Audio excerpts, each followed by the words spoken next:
So, welcome back, everyone. Once again, this is Kevin from CSMI in Australia.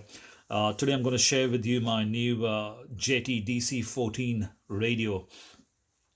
So, if you have any questions, please leave a comment down or email us at info@csmi.com.au, and we'll try to reply to you and give you some answers. And the email is info@csmi.com.au.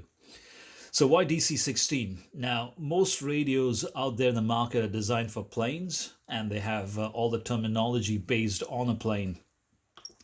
DC16 or the Jeti DC14 or 16 or the Jeti radios give you the advantage of customizing and renaming those channels or remapping those channels to any custom names that you want. And I think this is a great advantage. Also, other radios do have this. You can control your tracks on slides up here. There's two slides on either side, right? So that's a great function. If you got a track machine and you want to control it independently, you can use the slides over here to actually control them.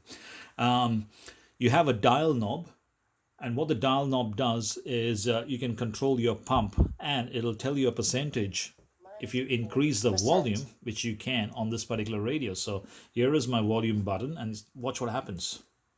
Minus 100%. Minus 90. So you can control the volume or whatever volume you want. And it tells you the percentage of your pump. Some radios give you a visual display in a bar graph, which is also pretty good. But having an audio, I think, is also handy.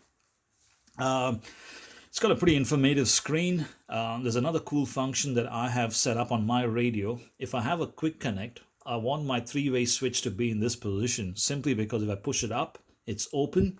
That's dangerous. And if I push it down, it's not dangerous, but I don't want to keep powering my servo if it's not required. I want the pin to lock in, and then the servo to return back to normal, because it's a hydraulic cylinder and there's a valve, and the servo will push the oil, it locks in, and then it returns back to normal. However, if I forget, this is what happens. Warning, warning, warning, warning. Okay, if I keep it closed all the time. Warning, warning, warning.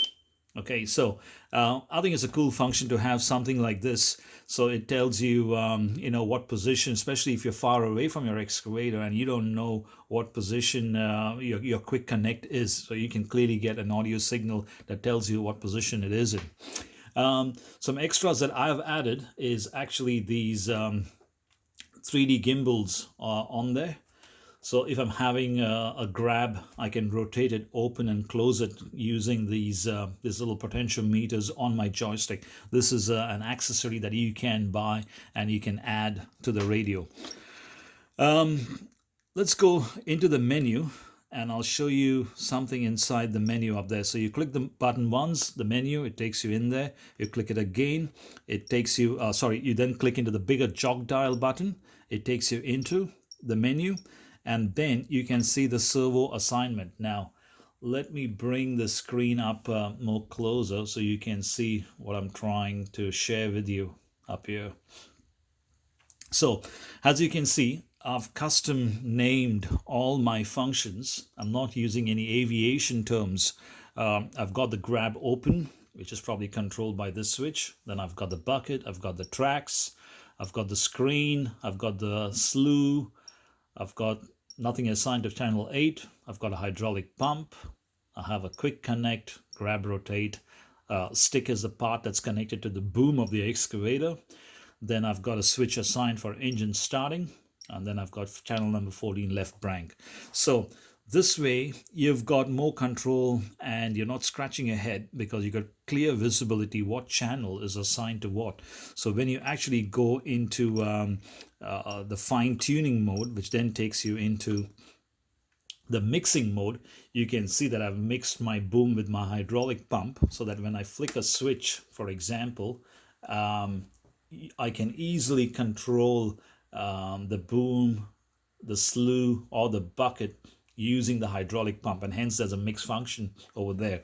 I can then go into edit, and when I go into the edit, I've got a switch up here. You can see the switch change as I flick it. And what it does, it enables and disables the mix, which means when I flick it in the on position, the mix is on. That means when I move any of the stick, the mix will actually kick in. So let me just show you what I mean. So I've got a switch up here. I put the switch on, and now the mix is actually active. Let me just go one screen back so you know what I'm meaning. Okay, so now the mix is on, and here, let me get the screen bigger.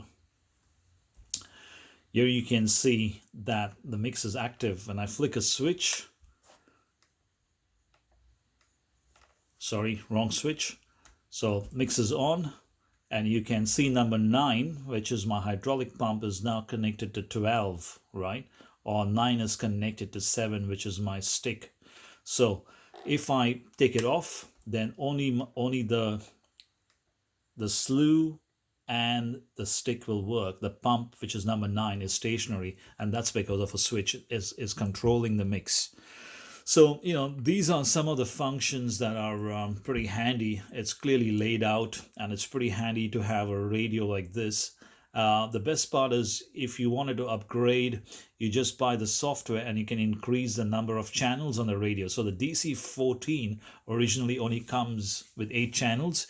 You need to buy the software to upgrade it for the other 6 channels to make it a 14-channel radio. So that's where we're going to stop in this particular video. In the next video, I'm going to show you how when I hit a switch, I can now use this joystick for operating both the tracks in the same direction, reverse, forward. And if I do it this way, one track will rotate opposite to the other because I'm using a mix. And then when I take the mix off, this is my stick, which is connected to the boom of the excavator operates, and this is then used for slewing. It just gives you more control over the excavator using a joystick, all by mixing it using a switch. So, as usual, if you have any questions, email me at info@csmi or leave a comment down there, and I'll try to help you. Thank you for watching.